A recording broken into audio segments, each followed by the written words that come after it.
Saludamos a esta hora a nuestro invitado. Él es politólogo, él es experto en política. Él es Sebastián Hurtado, él es miembro de la comunidad educativa de la Universidad de Medellín y está aquí con nosotros para que nos ayude a entender otro tema bien importante en la agenda informativa del país. Agenda informativa y política. Vamos a saludar a Sebastián Hurtado. Profe, gracias por estar con nosotros aquí en Clicracia, el poder de la información a un clic, la democracia en la información. Bienvenido. Buenos días, Roger, ¿cómo estás? Muchas gracias por la invitación, un placer estar acá con ustedes. Muchas gracias por estar con nosotros. Qué bueno que esté aquí para que nos ayude a entender los diferentes temas que traemos a colación todos los días. Todos los días, imagínese usted, profe, tenemos aquí un tema que queremos entregarles a nuestros internautas y nuestros lectores, pero de manera que lo entiendan, de manera pedagógica. Entonces, ¿qué más que personas como usted, no solamente con la formación y el conocimiento, y no con la experticia, para que lo ayuden a entender? Entonces, vamos a hablar sobre la reforma política que ya fue radicada por el ministro del Interior. Esta es una segunda oportunidad para que se le apruebe la reforma política. Pero por una generalidad, ¿usted cree que este país, como está hoy, necesita indefectiblemente una reforma a su sistema político? Esa pregunta es complicada porque el sistema político, a ver, la estructura, y esto lo hemos dicho muchos profesores, especialmente también de derecho constitucionalistas, la estructura de la Constitución no es mala, la estructura de la Constitución tiene mucho sentido y de hecho siempre decimos que si se aplicara la Constitución seríamos un mejor país. El problema no es la estructura, sino la aplicación. Que sea necesaria la reforma o no, ya puede ser otra discusión diferente, justamente viéndolo desde la perspectiva de la práctica. Pero la verdad es que si cogemos la Constitución, poco se ha aplicado la estructura del sistema político que ella plantea.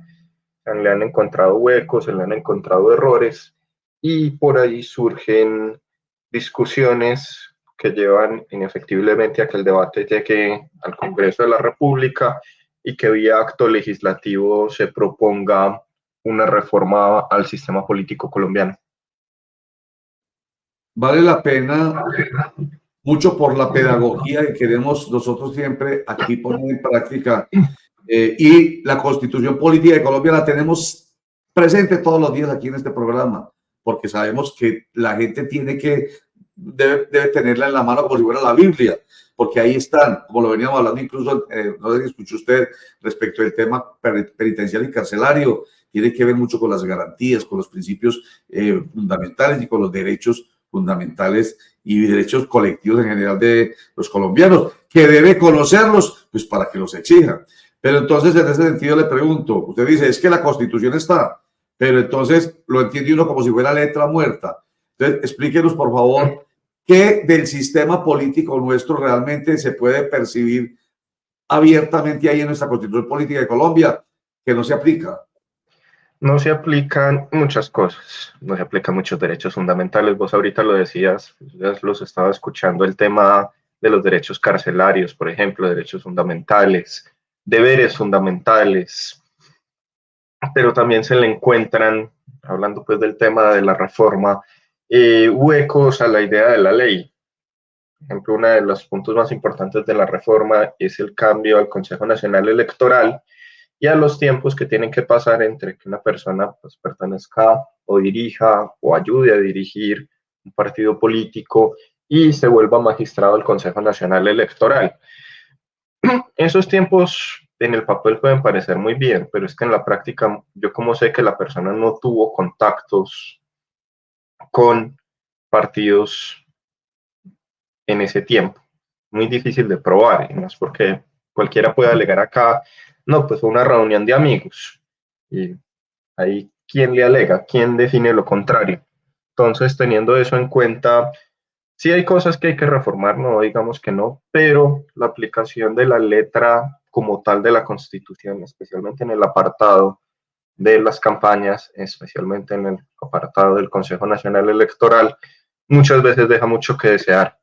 Ahí creo que di un ejemplo importante que es ese de los tiempos entre que yo investigo o dirijo una entidad como es el Consejo Nacional Electoral, que investigo temas políticos y de campañas, a que yo dirija una campaña, es muy difícil de garantizar. Disculpen ahí la tos, estoy saliendo de Tranquilo, una tranquilo. Es muy panicolaringitis. difícil de garantizar, eso es cierto, pero por ejemplo, yo le diría, existe en el régimen de inhabilidades, existe el régimen de inhabilidades e incompatibilidades. Yo diría, pues, ¿para qué existe si de todas maneras, de alguna manera, eso se puede violar? Pero eso, digamos, desde el punto de vista normativo, tiene unas exigencias, por decir algo, periodos. El que antes de 12 meses, eso es algo objetivo que permite que haya, por lo menos desde el punto de vista de esa formalidad, que se respete ese régimen, que no tenga cercanía con cónyuge o compañera permanente, eso también es objetivo, ¿cierto? Entonces, lo que quiero decir es que la norma trae siempre unas estipulaciones que, por lo menos desde el punto de vista formal, permiten como que decirle a los colombianos, tranquilos que por aquí no va a haber ninguna manera de que haya corrupción, digámoslo así, haya nepotismo, por ejemplo. Entonces, lo mismo pasa con el Consejo Nacional Electoral, por ejemplo, ya que lo metimos por ese tema, por ese lado.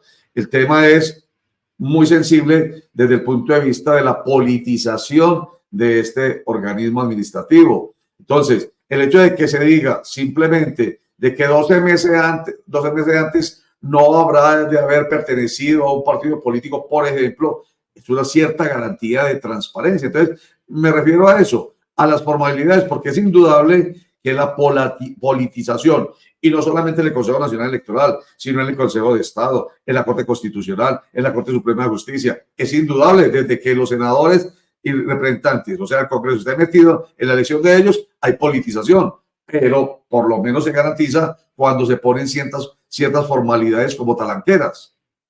Que yo creo que la palabra politización se ha ensuciado mucho en este país.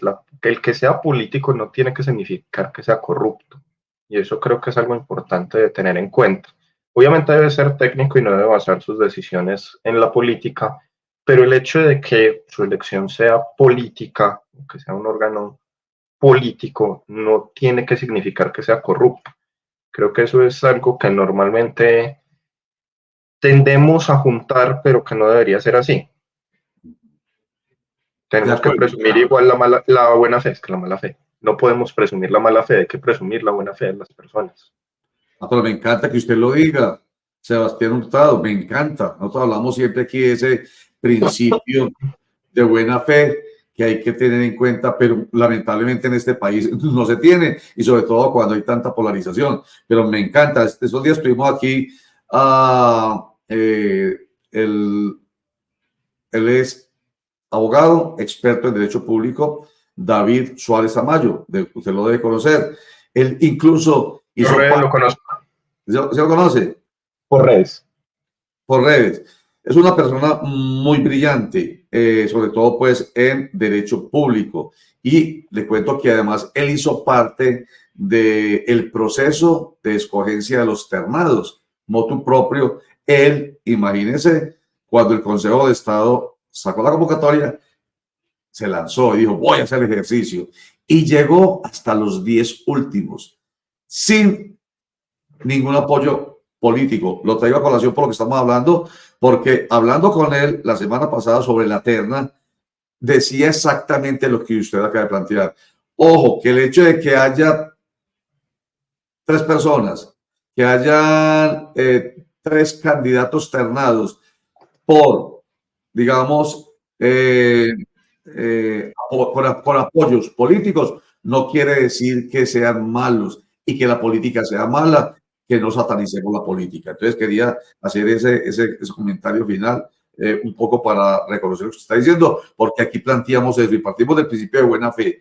No tiene que ser la política. Además, aprovechemos también esto, Sebastián Hurtado. Además, la política es necesaria. es absolutamente necesaria. La gente, todo el mundo la señala, que la política es de corruptos, que es de ladrones, que es de ratas, que es la política, pero la política es absolutamente necesaria en todo el existir del ser humano, aquí específicamente hablando en Colombia. Somos el zoon politikon, el animal político, como decía Aristóteles. No podemos vivir sin la política. Es una parte esencial no solo del individuo, sino de la sociedad. Eliminarla es imposible. No hay manera de ningún lado. Sebastián, un buen día, cordial saludo. Hablemos de uno de los, no sé si llamarlo nodo, pero digamos, nudo gordiano de esta reforma planteada por iniciativa del Gobierno Nacional, y es el tema de la financiación de las campañas. Hay muchas voces a favor y en contra. ¿Es mejor que el Estado financie las campañas o que ponga unos topes? ¿Que es mejor, que ayuda más a la transparencia, que ayuda más a la corrupción? ¿Cuál es su pensamiento sobre este tema? Bueno, ahí toca, Javier, buenos días. Para vos no te había saludado, discúlpame. El quid del asunto, la cosa más compleja de toda la reforma, y es justamente la financiación de las campañas. Siempre se ha alegado de que si se reciben dineros de privados, el político se verá en la obligación de apoyar los intereses de ese privado. So, es una de las críticas más grandes a la financiación actual de las campañas. Pero ¿qué se le critica hoy en este momento a la reforma que se planteó el día de ayer con lo de la financiación? Es el tema de que al ser dineros públicos, y aunque se repartan por igual en todas las campañas, surge la discusión individual de si yo no estoy de acuerdo con este candidato, ¿por qué mis impuestos deberían ayudar? Es una discusión interesante desde el tema de realmente es la naturaleza del gobierno financiar campañas, el gobierno ejecutivo financiar campañas o no. La idea de esto es justamente evitar corrupción, pero de nuevo tenemos que presumir la buena fe, pero también que hablar de una cosa. Todos los gobiernos, no solo el actual, tiene sus también sus escándalos, han estado inmersos en escándalos de corrupción. ¿Significará esto, si se aprueba o no se aprueba? Recordemos que es un acto legislativo, es una reforma a la Constitución, requiere más debates, requiere más tiempo, menos corrupción. Ahí sería una discusión para verla en la práctica. Como ahorita hablábamos con Roger, pues la Constitución dice muchas cosas, pero en la práctica llevarlas es difícil. La financiación de las campañas, de nuevo, es uno de los temas más álgidos y difíciles y que suscitará mucho más debate de esta reforma justamente por estos puntos. También porque estamos en una época, creo que todos lo sabemos, de dificultades financieras. El día de ayer no solo se presentó la reforma política, sino que también se vio de que va a tocar dictadura fiscal. Va a tocar, me refiero a que como no se aprobó el presupuesto, el presidente vía decreto debe hacerlo, gústenos o no nos guste, pero pues es su obligación constitucional. Y hay un desfase económico en cifras, de acuerdo a muchos expertos. Soy un experto en economía, pero si tenemos eso en cuenta y vamos a agregar más gastos al Estado, va a ser mucho más complejo. Pero otra vez volvemos como a lo de ahorita, o sea, ¿cómo decirlo yo de manera que quede bien clarito? Es muy complicado objetivamente decir que si el Estado financia las campañas, pues digamos que va a mejorar el sistema y que va a haber menos corrupción y que va a haber menos ventajas. Pero lo que uno sí sabe en todo caso es que hay candidatos que se arman con maletadas de, así como suena, de dineros que vienen de privados que les generan ventajas sobre los otros candidatos y con un agravante, y es que quedan en deuda con esas personas. Y entonces nosotros aquí vivimos pensando todos los días de cómo vamos a acabar con esta corrupción nuestra. y la corrupción tiene mucho que ver incluso con esas deudas con que el gobernante queda con los privados.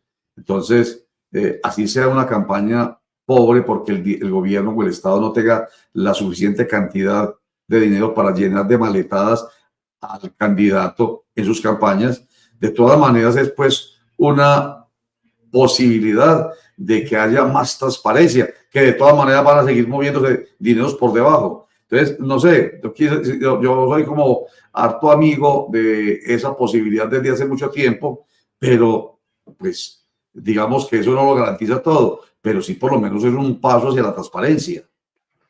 Aunque tengamos en cuenta de que hoy en día igual también hay financiación pública de las campañas, lo que pasa es que es posterior. Tener en cuenta que existe la reposición de votos y que muchos políticos pagan sus campañas después del día de votación a partir de la reposición de votos. ¿Qué es la reposición de votos para los oyentes que no lo conozcan? Un pago que hace el Estado por cantidad de votos a los candidatos que hayan pasado el umbral, hayan ganado o no, se les hace ese pago. Hoy en día existe una forma, aunque sea posterior, de financiación de campañas, porque es mucho el dinero que ciertos cargos reciben después del día de elecciones. Sebastián, otro tema complicado allí en la reforma es el tema de los partidos políticos. Se ha criticado mucho la reforma que abrió ese abanico porque se convirtieron muchos de esos partidos en partidos de garaje y cada vez que había una peleita se abría otro garaje, es decir, otro partido político. Se han ido depurando a través de sentencias que han puesto más estrictos los requisitos para estos partidos políticos. Nos plantean como la democracia ideal a Estados Unidos por la fortaleza de dos partidos políticos. ¿Es tan cierto eso que mientras que haya más partidos políticos hay más democracia, o cómo lo plantea usted desde el punto de vista de las reglas del juego? No, esto es un tema histórico e incluso pues pueden plantear mucho Estados Unidos, pero los mismos partidos están divididos. Pensemos que dentro del Partido Republicano está lo que se llama el Tea Party, es una subdivisión mucho más conservadora que muchas alas del Partido Republicano. O vámonos al Reino Unido, los laboristas y los conservadores. La verdad es que un sistema bipartidista no es bueno ni malo per se, son sistemas son formas, perdón, que los sistemas democráticos asumen también dependiendo de la historia y la cultura de un país. Estados Unidos se permiten terceros candidatos, es que tienen que llegar, no estoy mal, al 8% en las encuestas para que los inviten a los debates y tienen que cumplir requisitos que los partidos cumplen más fácil. ¿Qué es lo que pasa con los partidos en Colombia y en general con el liderazgo político? Y en Colombia los partidos se vuelven partidos de caudillos, no se vuelven partidos de ideas, sino que se vuelven partidos de personas. Es decir, que yo estoy con el líder y el partido que avale al líder lo seguiré, sea el nombre que obtenga el partido. Con la reforma se plantea algo y es con los partidos, además de un cambio en su sistema, y es que todos se vean obligados a presentar listas cerradas. Eso también va a generar mucho debate también muy álgido, no sé si tan fuerte como el que estamos hablando ahorita, pero también muy fuerte, por el tema de que una lista cerrada puede dar lugar a amiguismos, pero de las direcciones de los partidos, lugares más altos a mis amigos, lugares más bajos a mis enemigos dentro del partido. Como digo, pues los partidos son reuniones de personas y no todos se tienen que llevar bien, pero también está el tema de, ¿y si a mí no me convence toda la lista, pero un solo candidato? Entonces, la discusión es grande porque la lista cerrada teóricamente tiene muchas ventajas. Si yo estoy defendiendo una idea, como es la naturaleza, al menos ideal de un partido político, no me debería importar si queda uno o el otro, pero como acá el sistema político no es de ideas, sino de caudillos, de líderes, esto se puede pervertir fácilmente. Sebastián, otro tema. Se deberían, no sé si la reforma lo contempla porque no la he leído he leído así someramente, digamos, lo que se ha publicado por parte noticioso del gobierno y de las redes sociales, pero se debería reglamentar o la reforma de los reglamentos, las encuestas políticas, porque es que a mí me parece que es un elemento vital que arrastra electores en campaña y que de alguna manera se han convertido en una especie de sofisma y a veces hasta de falacia, porque sabemos que la pagan con una intencionalidad para favorecer a uno u otro candidato. Es decir, las No, encuestas políticas tienen de alguna manera una incidencia muy grande en las campañas políticas, pero no sé si la reforma lo contempla. no, de hecho, pues yo leí la reforma ayer, las 11 páginas, la oportunidad de leerla porque la publicaron y no encontré ese tema. Puede ser que no lo haya visto, pero pues la leí 2 veces y no lo encontré. La cosa con las encuestas, ya lo decía Churchill hace muchos años, yo solo creo en las encuestas que yo mismo hice. Las encuestas, depende de yo cómo haga la pregunta, depende de quién le haga la pregunta y en qué momento le haga la pregunta, obviamente tiene un impacto. Puede ser un sofisma, como vos lo decís.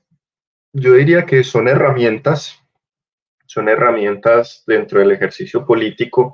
Ellas igual ya tienen una regulación, se exige una ficha técnica, se exige aval del encuestador, se exige un nivel académico importante, pero no significa pues que no sean fácilmente mostrables de una manera o de otra.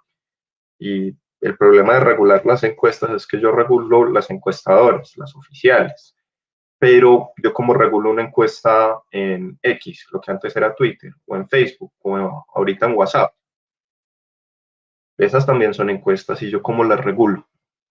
Si un influencer hace una encuesta en su red social, debe ser regulada también. Pero entonces ahí nos meteríamos en el tema. ¿Qué es un influencer? ¿Cuántos seguidores? Etcétera. Pues es muy difícil que se regule, pero bueno, lo cierto es que esas encuestas no son encuestas, ¿cierto? Eso es un sondeo que hace motu propio una persona y no tiene la formalidad y supuestamente si no están registradas o tienen la resolución del Consejo Nacional Electoral, entonces no son válidas. Entonces, eso es un tema, mejor dicho, de si creo o no creo lo que se dice en una red social o en un medio de comunicación en torno a una encuesta que tiene resolución y que supuestamente tiene el respaldo para que diga, o el respaldo dice, eso que dice, que resulte de esa encuesta, supuestamente, presumamos también la buena fe, pero como la morcilla dicen que son unas encuestas que saben muy bueno, pero no pregunte quién la hizo, ni cómo la hizo, ni cuánto pagó para que la hiciera. Entonces, en todo caso, se supone que ahí hay cierta credibilidad, mientras que el otro es un sondeo, créalo o no lo crea, pero aquí todo el mundo ya se cree. Hoy nomás estábamos hablando, bueno, lo venimos diciendo desde hace rato, un profesor, desde hace rato estamos hablando de se perdió la verdad, el respeto por la verdad. No importa la verdad. Entre más mentiras se diga y entre más se desinforme, más réditos políticos se han de obtener. Entonces, igual pues, ¿qué importa si lo dice en una red o lo dice un medio de comunicación hablando de una encuesta con resolución? Oiga, vuelvo al tema. La posverdad, Roger, la posverdad. La posverdad de la que hablan tanto de la gente. Exactamente, la posverdad, pues menos mal, usted lo toca, ya no es la verdad y la posverdad, son las emociones, las pasiones, eso es lo que importa. Y la verdad o el argumento incluso, aprovecho ya que lo tocamos, que es que hace parte de nuestra angustia, el argumento, la coherencia política, la responsabilidad política, el interés general de un político, eso ya no tiene el valor suficiente, ya es precisamente hablando de la posverdad, lo que genere una emoción y una pasión, y si yo puedo decir una mentira y no se me cae la cara, porque vemos políticos así en todo el país, a nivel nacional, a nivel regional, a nivel local, vemos políticos diciendo unas cosas tan aterradoras, tan mentirosas, tan contrarias a la verdad, que uno dice, ¿y con qué cara lo dice este desvergonzado? Y sin embargo, no hay problema porque lo van a aplaudir. Entonces, eso es lamentable. Esa es una angustia que tenemos aquí, profesor Sebastián, una angustia que yo creo que ya no va a tener reversa, ¿o sí? ¿Qué dice usted? Creo que es un fenómeno, de hecho no es nuevo. Recuerdo hace unos años haber leído un libro de un autor español, en este momento se me pasa el nombre, las fake news en la antigua Roma, cómo existían ese concepto de las fake news desde la antigua Roma. No sé, de hecho, creo que lo tenía por acá cerquita, pero no sé dónde lo guardé acá en mi biblioteca. Y es un fenómeno muy complejo. Hoy en día se ha aumentado mucho por las redes sociales porque no es yo te pruebo y por tanto esta es la verdad, sino yo creo y por tanto estoy en lo correcto. Un impulso de creencia, más no una fortaleza de la verdad. Y es muy complicado. Absolutamente, qué vaina tan terrible. En fin, Sebastián Hurtado Correa, politólogo, abogado, nos ayuda usted a ir acercándonos un poquitico más cada vez con cada uno de ustedes a estos temas. Y termino con un comentario final que lo haga usted a modo de conclusión. ¿Usted cree, por donde empecé, que fue una generalidad y usted dice difícil la respuesta? Aquí también va a ser difícil por general, pero para que los quede una idea, ¿usted cree, ya que se leyó las 11 páginas del proyecto de reforma política, usted cree que esta, como está ahí, pueda pasar? Porque realmente, entre comillas, presumamos la buena fe de los congresistas, va a mejorar nuestro sistema político. En estos momentos, más allá de la buena o mala fe, no creo que la reforma pase por una razón muy sencilla, y es que el Congreso está desconfiando mucho del Ejecutivo.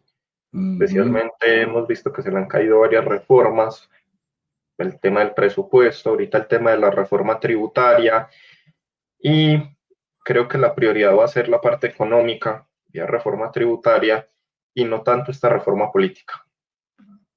Veo en el Congreso, en el Legislativo, que cada vez hay más desconfianza del Ejecutivo y de sus proyectos, y eso impactará las posibilidades de que esto sea aprobado. Muy bien, muy claro y muy real, definitivamente. Eso habla de nuestras posturas políticas en el Congreso de la República y algo que es bueno, necesario, usted lo sabe muy bien, que es la oposición para que haya dinámica democrática, pero cuando la oposición es polarizada, y no estoy hablando solamente de la de derecha a izquierda en este caso, también es muy polarizada la posición de izquierda a derecha en otros casos. Desde que se anda polarizada, hay enceguecimiento frente a lo que realmente le interesa al país y simplemente se defienden unas posturas políticas particulares, y entonces usted lo ha dicho, muy difícil que esta reforma pase como la oposición y quienes están en contra de este gobierno han querido que pasen otras reformas. Así será. Sebastián Hurtado Correa, politólogo y abogado, mil gracias por estar con nosotros y esperamos poder contar con usted posteriormente. Muchísimas gracias a los dos. Cuídense bastante y un saludo a todos los oyentes. Muchas gracias, Sebastián. Ay, Dios mío, Javier, yo siempre pienso en la desesperanza y mire lo que dice, me dejó de una pieza. Las fake news en Roma fue o en Grecia, bueno, en la antigüedad siempre ha existido las falsas noticias, la desinformación y la manipulación. Sencillo. Claro, Roger, ¿usted no cree que en qué se sustentó todo el sistema de la Inquisición? Si no fue en falsas noticias, para tener un control social de la población. Totalmente de acuerdo, absolutamente bueno ese ejemplo. La cacería de brujas más impresionante, claro. Así no fuese cierto que esa dama era una bruja, había que quemarla. Y ahí se fueron muchas personas, es decir, muchas personas que tenían cierta representación social o cierta empatía y estaban en contra del régimen en ese momento de la corona, pues simplemente se les planteó eso. ¿Cómo se cayó la orden de los templarios, don Roger, si no fue por la misma situación?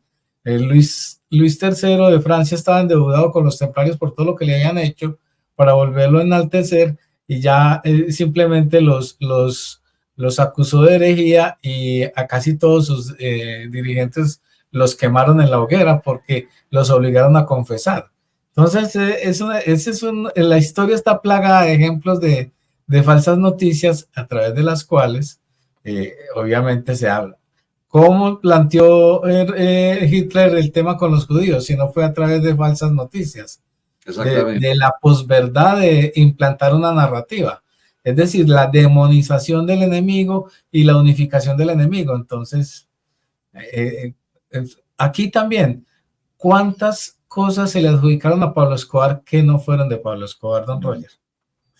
Mejor dicho, Javier, voy a dejar de pensar tanto en que esto va a cambiar. Esto no va a cambiar porque es de parte de la esencia humana. Así de sencillo.